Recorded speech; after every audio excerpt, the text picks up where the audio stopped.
بسم اللہ الرحمن الرحیم۔ نظر بد کے علاج کا طریقہ طب نبوی سے عبداللہ ابن عباس رضی اللہ تعالیٰ عنہما کہتے ہیں کہ اللہ کے رسول حسن اور حسین رضی اللہ تعالیٰ عنہما پر یہ کلمات پڑھ کر جھاڑ پھونک کرتے تھے: اعوذکما بکلمات اللہ التامات من کل شیطان وہامات ومن کل عین لامہ۔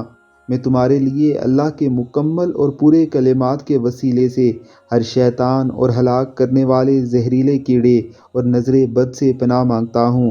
اور آپ فرماتے تھے کہ اسماعیل اور اسحاق کے لیے اسی طرح ابراہیم علیہ السلام پناہ مانگتے تھے۔ اگر بچے کی بیماری اس نوعیت کی ہے کہ کسی طرح کا علاج کارگر ثابت نہیں ہو رہا تو یقیناً اسے نظر بد ہوگی۔ نظر بد کی صورت میں اس دعائے مبارکہ کے ذریعے اسے شفا مل سکتی ہے۔ اسے زبانی یاد کیجیے اور اپنے بچوں اور بڑوں کو نظر بد کا دم اسی سے کیجیے۔ اللہ ہم سب کو توفیق عطا فرمائے، آمین اللہم آمین۔